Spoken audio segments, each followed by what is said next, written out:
Jest pierwszy mróz, średnio minus 3,7. Jest pompa ciepła, powietrze, woda 7 kW. Jest bufor 900 litrów. Oczywiście nie mieści się w kadrze. No i są do tego bufora grzejniki. Tak jak widać tutaj na tym schemacie albo na schemacie domu. Także czy to ma prawo działać? Przekonamy się. Także może od początku, z czym to mamy, słuchajcie, do czynienia, żeby nie było.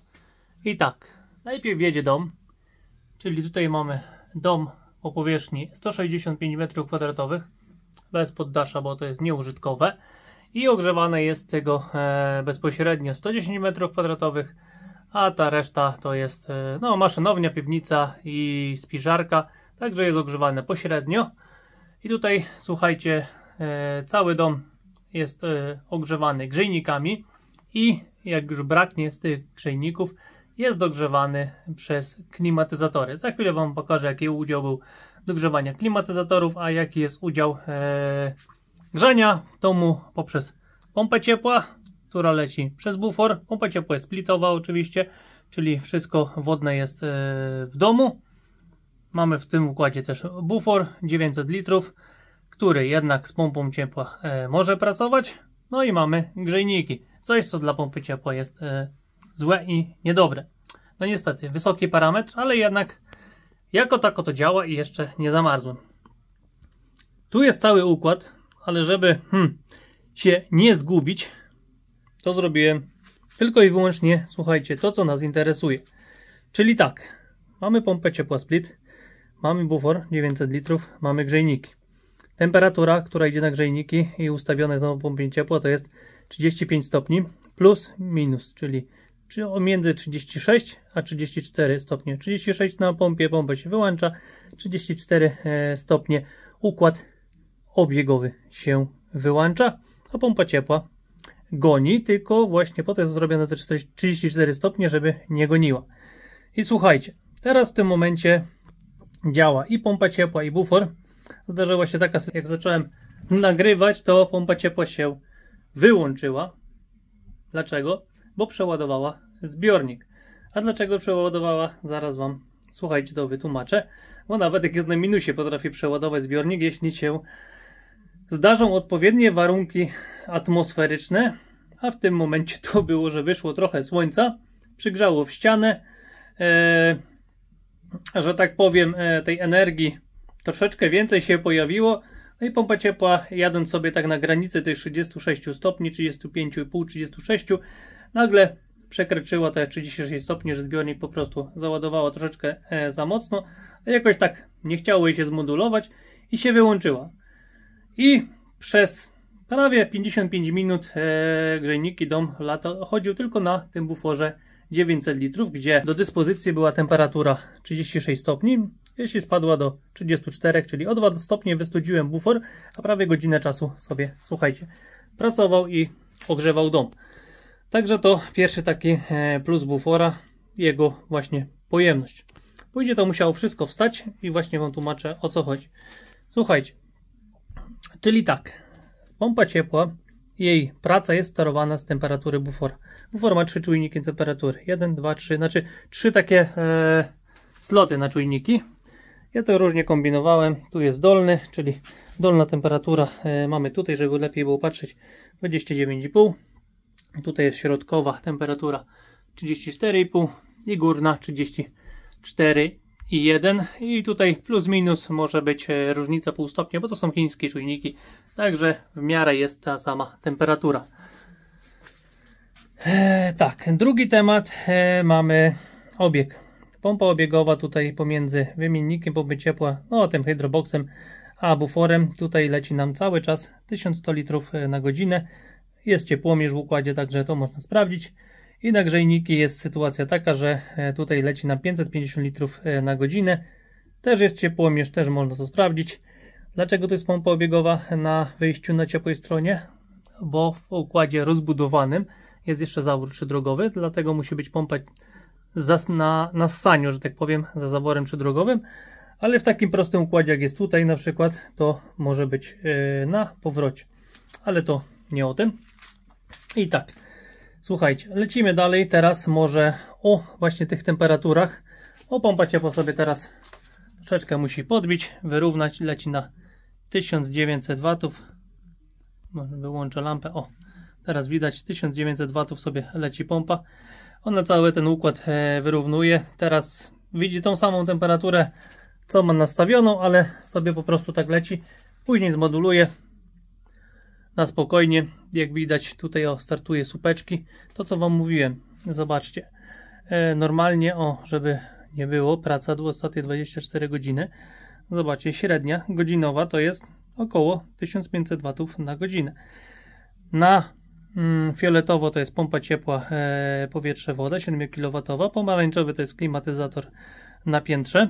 To jest ten klimatyzator, to jest pomarańczowe. A to niebieskie na dole, te słupeczki, to jest klimatyzator właśnie na dole 2,6, słuchajcie, kW. Także widzicie, jaki udział jest na górze, nawet tutaj pod tym, po zużyciu prądu, jaki jest udział pompy ciepła, a jaki jest udział klimatyzatorów na te 24 godziny. I tutaj, słuchajcie, widzimy tą sytuację, która się właśnie zdarzyła, że zobaczcie, najpierw może tak, można tu jest około 16 defrostów na ostatnie 24 godziny, no bo w nocy było około -4, -5, także co godzinę, półtorej był defrost, tak wychodzi, ale tu jest ta sytuacja, która się stanęła, że zrobiło się tak troszeczkę fajniej, pompa ciepła już leciała sobie równiusieńko na jednej mocy i tutaj akurat coś mi Wi-Fi gubi ostatnio, także tak jak są takie przejścia, to po prostu jest przedłużenie tej kreski i później leci dalej. A tutaj, zobaczcie, tu nie zgubiło Wi-Fi, bo jednak czyta wszystkie 3 parametry, bo pompa ciepła i klimatyzatory, nawet jak nie pracuje, zobaczcie, klimatyzatory pobierają po 33 W, po 34 W, bo tam grzałka karteru sprężarki, no i ogólnie jakieś tam stand-by działają, także 33 W, a ta pompa ciepła pobiera chyba 17 do 20 W, jeśli nie pracuje, także widać po tych, już wam przejadę, widać po tych małych słupeczkach tutaj, że tutaj wszystko pracowało, to nie było braku Wi-Fi. I tutaj widać po tej przerwie, na ile wystarczyło właśnie tego bufora z temperatury z 36 na 34, 2 stopnie tylko obniżenia temperatury. Także fajnie sobie to zadziałało. I teraz tak, właśnie jak to jest? Ile jest straty na buforze? Czyli tutaj mamy przepływ 1100 litrów, tu mamy przepływ 550. Idziemy na ciepłomierze, słuchajcie. Tu jest ciepłomierz pomiędzy wymiennikiem. Ja tutaj mam taki właśnie wymiennik rurowy, gdzie temperatura gazu wymienia się z temperaturą cieczy. I tak damy światełko. I zobaczcie. Tu będzie do góry nogami, ale inaczej się nie da po prostu na to patrzeć. Więc zobaczcie. Z wymiennika do bufora leci 34,8. To jest ten obieg. Teraz idziemy do tego obiegu, na ten ciepłomierz. A z bufora, słuchajcie, nawet tej samej firmy są ciepłomierze. Z bufora na grzejniki idzie 34,6. Czyli tutaj mamy 34,6. Zobaczcie, tutaj mamy 34,8. Czyli strata na buforze jest jaka? 0,2 stopnia. I to przez to, że tutaj jest dwukrotnie większa prędkość przepływu jak tutaj. Jakby były takie same prędkości, to coś mi się wydaje, że nawet by nie było tej różnicy. Oczywiście czujnik temperatury, że nie jest nigdzie przyklejony, tylko to, co stąd wychodzi na grzejnik, jest w przepływie, tak jak ma być. Nie w żadnej kapilarze wsadzone, tylko w przepływie. I tu jest tak samo. Czujnik temperatury jest w przepływie. Czujnik powrotu tak samo. Tutaj mamy w ciepłomierzu oryginalnie. I tutaj, słuchajcie, tak samo jest, bo są te same ciepłomierze specjalnie dali. Tak samo. Teraz przelecimy sobie wszystkie parametry, jak to jest. Czyli mamy tak. Do bufora z pompy ciepła idzie 34,8, a z bufora wychodzi 30,6. A tutaj nam do bufora powrót robi 29,37. Widzicie? To już jest większa różnica.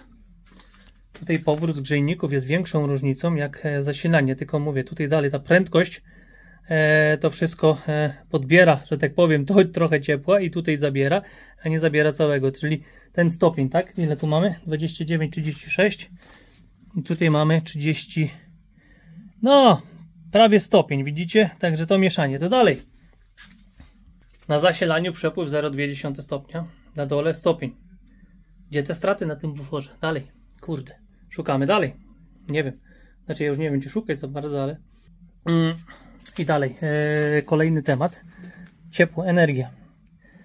Jak widzicie, tutaj to jest delta, przepływ, żeby nie było, 1102 litry i zobaczcie, z pompy ciepła, chyba zmodulowało, bo idzie 220 kW, a już wiem, co się stało. No i wam chyba teraz tego nie pokażę. Czy pokażę? Słuchajcie, idzie 200 watów, także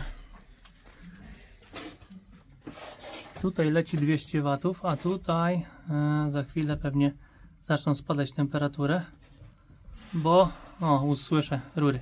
Pompa ciepła weszła w defrost, także jak przedtem mnie się wyłączyło, to teraz wchodzi w defrost. Chciałem wam właśnie pokazać tą różnicę w tych, słuchajcie, kilowatach, ale jak już sobie robi defrost, to niech sobie, słuchajcie, robi defrost, a my przejdziemy do tematu właśnie tych różnic, tego przeładowania, nie? Bo tutaj stała, może nie, tutaj będzie widać akurat na grzejniki bufor, bo tutaj się nic nie zmienia, tutaj może tylko iść mniej. Teraz mamy w tym momencie, jeszcze raz przelecimy, słuchajcie, i mamy tak, 33, bo już zaczyna się defrost i już u góry ta temperatura spada. 33,8 idzie, wraca 29,4. Słuchajcie, 4,4 różnicy, 570 przepływ i 2,90 kW. Średnio idzie 3,3 kW idzie tutaj. Czyli ogólnie średnio jak idzie 3,3 kW tutaj wychodzi z bufora, że tak powiem na godzinę. A tutaj pompa ciepła się rozbuja i już dojdzie do tych 35 stopni, a na przykład pcha 4 kW, no to siłą rzeczy przez godzinę albo półtorej, albo dwie podbije tę temperaturę do 36, mimo że tutaj też się troszeczkę zwiększy, no i wreszcie przeładuje ten zbiornik. Ogólnie to jest split, znaczy to jest inwerterowa pompa ciepła, powinno zmodulować, tylko czasem ma właśnie, tak jak wam pokazuję tutaj, czasem ma takie hece, no i wymiennik ma zalodzony, a tutaj wyrzuci. No ale to dalej niczym nie przeszkadza, bo to wszystko pracuje, nie goni. Drugi temat jest, jak tym sterować. Ciekawe, kto dotrwał do tej pory. Chciałem to wszystko ująć tak szybko, ładnie, ale to się nie da tak szybko, ładnie. Nie chciałem, doświetlenie. I tak jak mówiłem, pompa ciepła jest sterowana z temperatury bufora, ale w tym samym miejscu mam dwa czujniki temperatury i drugi czujnik temperatury jest do sterownika temperatury. I tak, jeśli w domu jest za zimno, już wam pokazuję, to włącza się tutaj taki salus jak do pieców gazowych, nie? Daje nam sygnał radiowy na dół i tutaj stycznik załącza zasilanie na pompę obiegową.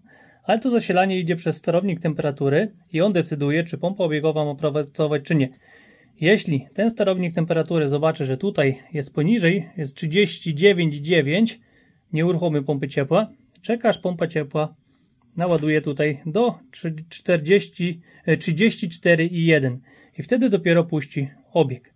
I to jest takie zabezpieczenie, jeśli słuchajcie, na przykład by był 1-2 defrosty czy coś, ogólnie by była kiepska sytuacja, albo na dużych mrozach już by to nie wymierało, bo pamiętajmy, tu jest 7 kW pompa ciepła, o nie napisałem, 7 kW, a tutaj jest 1000 litrów wody, także to trzeba z głową robić. I tak, jeśli pompa ciepła nie wyrabia, to wtedy ta pompa obiegowa się wyłącza i pozwala jej na spokojnie doładować, tu to trwa z 10-15 minut, czasami to nawet nie jest odczuwalne na grzejnikach, bo wtedy ta energia nie jest wyciągana, albo jak jest długi defrost, to tak samo, tutaj jest czujnik temperatury u góry, czyli jeden i drugi widzi też ten zimny przepływ, bo w tym momencie, słuchajcie, to już wam pokażę, o już idzie cienka rurka, defrost minus 17 stopni, ona tej cienkiej teraz jest minus 17 stopni I nie dość, że jest energia wyciągana elektryczna, to jest cieplna jeszcze wyciągana. I zobaczcie, teraz do bufora wlatuje 27, a z niego wychodzi 31. Widzicie, czyli to, co jest wyciągane z bufora. O, w tym momencie to, co jest wyciągane, te 20 chyba tam było 9, tak? Tutaj jest ochładzane i wpada do bufora jako niższa temperatura. I tutaj właśnie on sobie akurat tutaj jest, o, widzicie, to jest sterownik, który steruje pompą obiegową. Pompa jest tam obiegowa i ten sterownik pilnuje. Jeśli tu temperatura spadnie do 39,9, co ja gadam, 33,9, nie 39,9, no poniżej 34 jak spadnie, to wyłączę pompę obiegową, później jak się podniesie do 34,1, włączę ją po prostu z powrotem, dając szansę pompie ciepła, żeby wyregulować ten cały układ. A przez to, że wszystko się dzieje tu u góry i czujnik temperatury też jest u góry, o tutaj są te czujniki temperatury, także szybko też zostanie naładowana ta energia, tutaj wystarczy, że się tu warstwa delikatnie tu tylko naładuje, od razu się wszystko bujnie i dalej sobie działa. Słuchajcie, elegancko. Jeszcze się pojawi jeden temat, jeśli to nie da rady, już będzie w domu za zimno, bo 35 stopni na grzejniki jednak to nie jest szałowa temperatura, to do tego są, słuchajcie, u mnie 2 klimatyzatory, które dodmuchują ciepła do domu. I to jest chwila, moment do dmuchania ciepła, a grzejniki cały czas parują. Także, o Boże, 16 minut filmu, ale dobra, ciągnę dalej. Teraz zużycie. Lecimy ze zużyciami, wejdziemy sobie tutaj w tryb godzinowy. Tak jak mówiłem i pokazywałem, dzisiaj była średnia temperatura minus 3,7.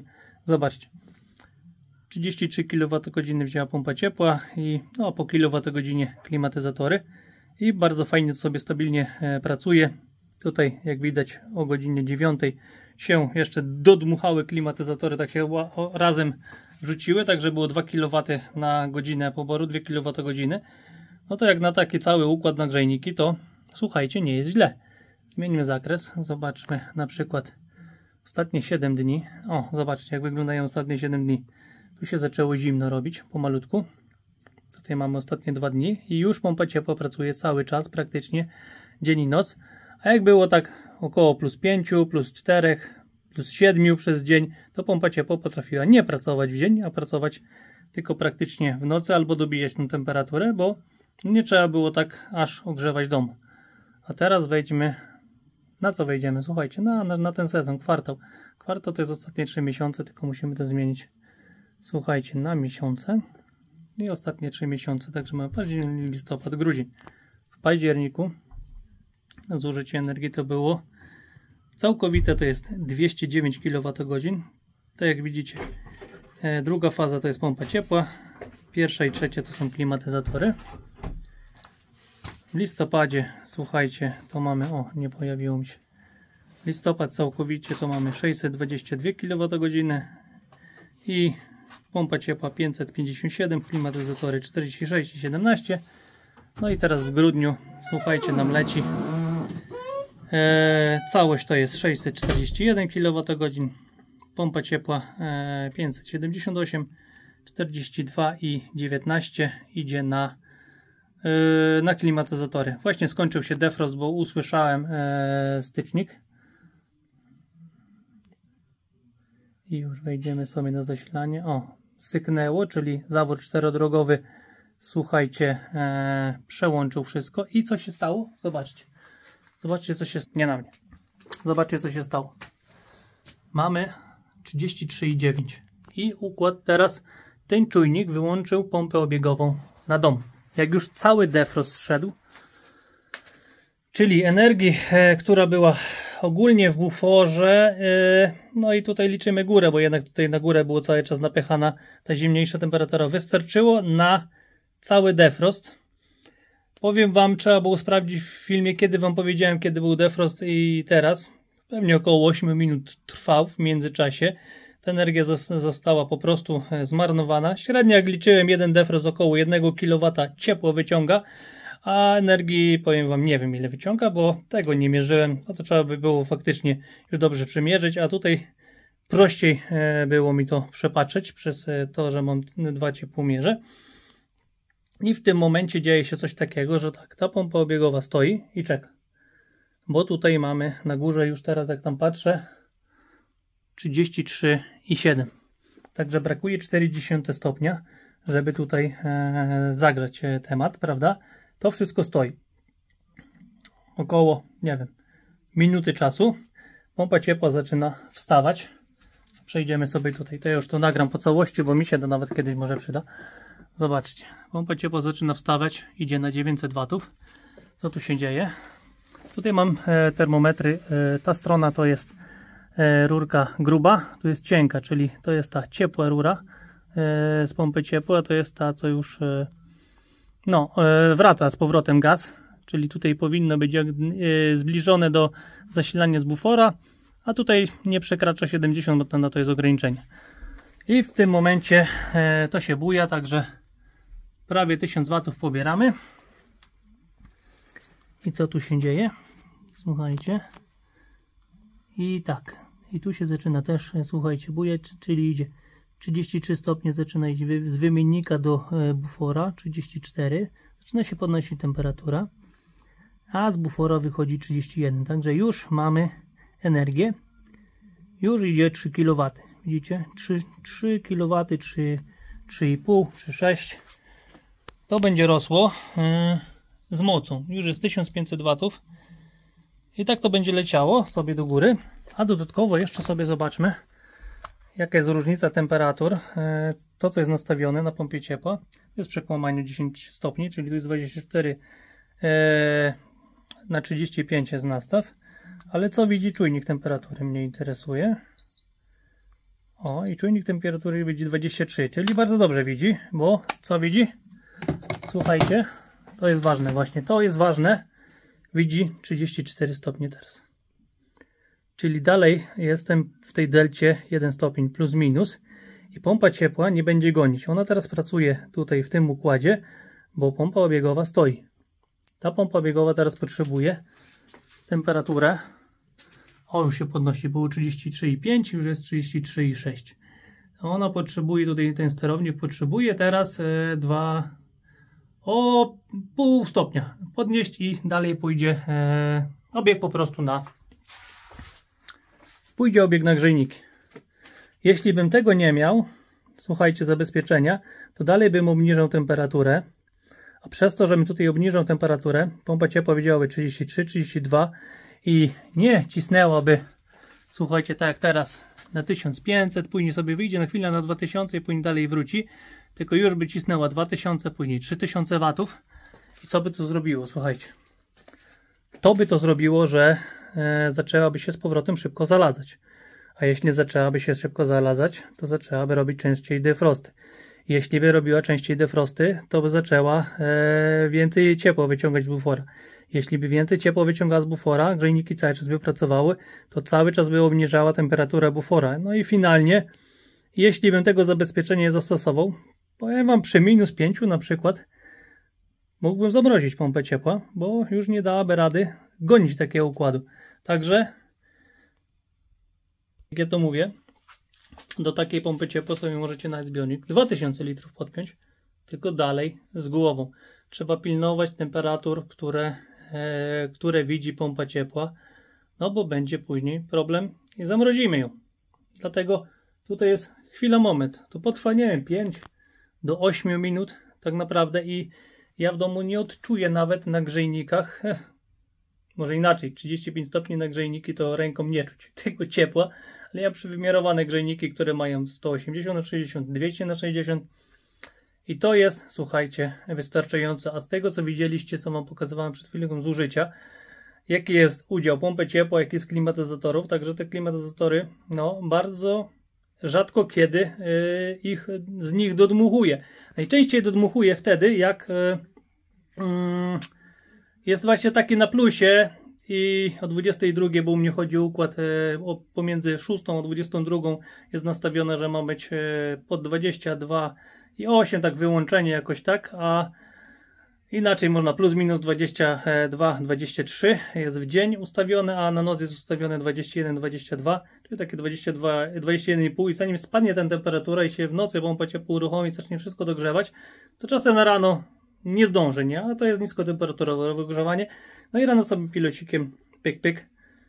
15 minut, 20 maksymalnie, powiem Wam, przedmucha tylko to ciepło przez dom i dalej unosi się i dalej jest fajnie, słuchajcie, komfortowo. Także cały czas trzeba tego pilnować. Jeden durny sterownik, a robi robotę. Leci sobie, ładuje. Już pociągnę cały film z tego wszystkiego. Tak, lecimy. Zobaczcie, 1600 W. Tu się nic do góry nie dzieje, bo ona cały czas widzi już nastaw na równo, tylko może wyżej podbijać. Zobaczcie, 1600 W.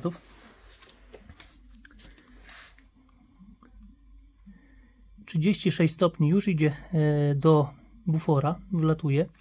Tylko to tak, o, widzicie, tutaj sobie wlatuje i ta, no jednak 900 litrów. Ta woda się troszeczkę tu gubi i te temperatury, zanim się podniosą, to chwilę im, słuchajcie, też wyrównanie do tego czujnika, chociaż tu są czujniki wstawione na takich, nie wiem, to się nie kapilara, tylko jakie wsady na 15 cm, żeby były w wodzie, w układzie wodnym. I tak, tutaj leci nam 36,5 stopnia, słuchajcie. A tutaj, zobaczcie, chwilę pogadałem, 34 i za chwilę układ ruszy. Także jak ruszy układ, dalej będzie leciało. I co defrost, przeważnie tak samo jest, że grzejniki nie pracują około tych 5 minut, ale później nie jest rozpędzany na nie układ, tylko dalej leci już ta temperatura 34 i momentalnie to wzrośnie prawie do 35. Jest, rusz. O, ruszyła pompa, ruszyła pompa obiegowa 34,1 i ona jak tutaj ruszy, to się wszystko zacznie ładnie podnosić, bo jednak tu jest czujnik w przepływie, a tutaj jest w mieszaniu tej wody, a w tym mieszaniu te różnice temperatur troszeczkę powolniej widać. Moment, żeby to było widać. O, za dużo tych świateł jest. O, teraz widać. Widać czy nie widać? Widać. No zobaczcie. I leci elegancko. 34,3 leci na grzejniki. 27,8 jest powrót. No ostygł trochę powrót, bo jednak ten układ około 5 minut, może i dłużej stał. Delta. No i teraz 4 kW idzie na grzejniki. Przez to, że powrót jest zimniejszy, to idzie 4 kW, słuchajcie, na grzejniki. A tutaj leci 36, bo się pompa ciepła jednak buja. No i ktoś powie, teraz strata większa. Nie, bo teraz układy się mieszają, bo jak się wyrówna, to jest najważniejsze. Ale choćby nawet, zobaczcie, 31 zbiornika wyciągane. I tu wchodzi 5-6 kW, także wchodzi więcej energii, jak wychodzi ze zbiornika. I to się za chwilę na spokojnie, słuchajcie, wystabilizuje. Ja już nie pamiętam jak, dobra, tam się układ ruszył. 36,3. Słuchajcie, a tutaj mamy ile? 34,3. Czyli teraz jest różnica 2 stopnie po defroście. Także tutaj jeszcze troszeczkę tej energii, że tak powiem, jest niewyrównanej, a ta dopiero zaczęła tutaj się bujać. Jak widzieliście przedtem, 15 minut 20 układ się wyrówna i praktycznie dalej nie będzie straty na tym buforze, bo te energie się wyrównają. Jednak zostało wyciągnięte z bufora kilowatt energii na defrost. Ileś tam poszło elektrycznej, ale to akurat w tym momencie nieważne. I grzejniki też stanęły na chwilę, czyli one dalej oddawały swoje ciepło i teraz ruszył ten układ i zaczął to zimno z powrotu po prostu wpychać bufor. To się musi wymieszać. Ale to dalej działamy właśnie na tych temperaturach plus minus 2 stopnie. Nie 5-10 stopni, dlatego wtedy zamarzają pompy ciepła, bo nie ma tej energii. I ja przypominam, że tutaj nie ma grzałek, bo to jest klimatyzatora przeróbka, także tutaj nie ma w układzie żadnych grzałek kompletnie, tylko odcięcie, że tak powiem, na chwilę. No, dosłownie widzieliście, ile to trwa i działa. Także chyba wyczerpałem cały temat maksymalnie, ile się da. Ja widzę pół godziny filmu, jest mi się telefon zagrze, za chwilę mi się jakieś coś włączy. I tak, bufor, tak jak w moim przypadku, jest bardzo potrzebny, bo to jest hybryda, która ma jeszcze wężownicę do CW. Ma jeszcze 2 wężownice, wszystkie są oczywiście miedziane do układu solarnego. I jeszcze będzie wpięte EcoZPV. O właśnie, mając taki bufor, będąc w netbillingu, będąc w gridzie, w czymkolwiek, w gridzie nie, ale w netbillingu możecie energię nie oddawać do sieci z fotowoltaiki, tylko możecie tą energię pchać sobie tutaj w bufor. Ale też już chłopakiem już jest sterowanie zrobione, że można pompą ciepła zwiększać jej parametr, oszukując jej ten czujnik temperatury i pompą ciepła ładować też wyżej, słuchajcie, bufor. Ja wolałbym jednak, żeby te grzałki sobie na tym pracowały, bo jeśli będzie chmura, słońce, to jest takie jednak nie do końca, ale każdy po swojemu. A jeśli energia z PV-ki już, tak jak u mnie, się nie zmieści w magazyny, nigdzie, to będzie zgrzanek pchana w bufor. Oczywiście jak będę w netbillingu. Jeśli już nie pomieszczę jej u siebie, wtedy pójdzie, słuchajcie, do energetyki. Jeszcze coś tam można będzie odzyskać. Ale to mówię, cały czas będzie w temat netbillingu, netmeteringu. To wszystko niby jest mi niepotrzebne, ale pamiętajmy, netmetering ma swój termin ważności. No i dla mnie w 2032 mija termin ważności, bo jestem jeden z pierwszych prosumentów. Także bufor z pompą ciepła może działać, może dobrze działać, może pomagać, ale nie musi być. Bo jak ktoś to spierdzieli, to później są większe problemy z buforem niż bez bufora. Taki mój morał na finał. Nie wiem, powiem wam. Zobaczymy jeszcze, czy się wyrównały temperatury, czy nie na sam koniec. Sam jestem ciekaw. Bo pompa ciepła sobie leci dalej, słuchajcie. Cisnę ten film już do końca. Moment, bo to raz lampa mi tutaj błyszczy, raz nie błyszczy. No, pompa ciepła sobie stwierdziła, że teraz sobie będzie lecieć na 1600 W. Czujnik temperatury jest przy samej pompie ciepła, także mamy około -1 cały czas. Temperaturkę 1600 W sobie leci, nawet nie 1540 w tym momencie sobie leci. I tak przelecimy tutaj jeszcze. No moment, bo wszystko się już uspokoiło ładnie, powroty się ociepliły i zobaczy, już teraz leci 35,9, no 35 stopni leci do bufora. Z bufora wychodzi, zobaczcie, 34,5, jak się ładnie to wyrównuje, pół stopnia już tylko jest różnicy na tym przemieszaniu całym. Do bufora idzie 27, a powinno, jak się wyrówna układ, będzie około 29. No i to są najważniejsze, zobaczcie. 4 kW jest z bufora wyciągane, no bo jednak te grzejniki się ostygły, 4 kW jest wyciągane, a do bufora wpychamy w tym momencie 5 kW.